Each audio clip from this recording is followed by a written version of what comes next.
to experience revival, we must correct.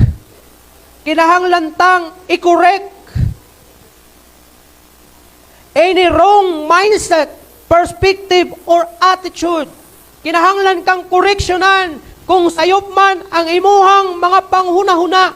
Daghan pag hunahuna, ilabi na, Kristohanon, labi na kung nagailog sa duha, ang ato bitong heart nato, kung matinud-anon ba ko sa Ginoo, or dili, kay dunay mga butang na pwede gayod na mahimong hinungdan, nga dili ko mahimong matinud-anon sa Ginoo. Kana ang i-correct nimo. Unya moingon sa tanas sa imong hunahuna, nga sige lang. Importante buhi. Sige lang, panarbaho lang or layon lang sa imong kinabuhi. Simbar ka sunod Domingo, o ka sunod bulan, o ka sunod tuig.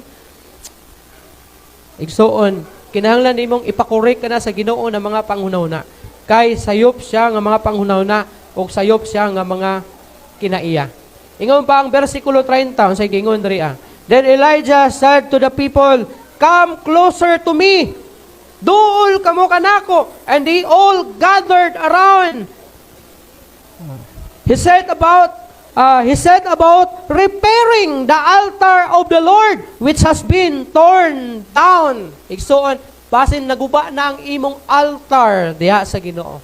I'm not talking about the altar nga usually makita diha sa mga dili nato igsuon nga mga altar nga ginabutang, ginapatong. Dili na mao pasabot na ako nga altar. Ang altar na gipasabot na ako is altar of worship. Ang imuhang altar diha sa pagsimba sa Ginoo, altar nga diha ka nagaluhod sa Ginoo. Og aron makahimo ka, kinahanglan nimo kining i-repair. Kinahanglan nimo kining pandayon kung kini naguba na. Meaning kung naguba na ang imong altar diha sa pag-worship sa Ginoo, wala na kay panahon sa Ginoo, wala na kay lunaw ang Ginoo diha sa imong hunahuna, kay fully occupied na siya sa mga butang nga diin na mao hinungdan sa kaluya sa imong kasing-kasing. Igsuon, pandaya, tukura pag-usab kining altar of worship diha sa Ginoo.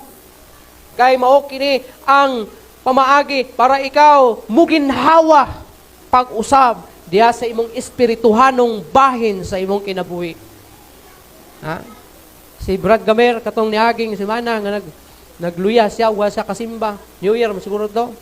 Gidala siya sa ospital kay wa siyang ambulansya kay matud pa niya naglisod na siya ginhawa.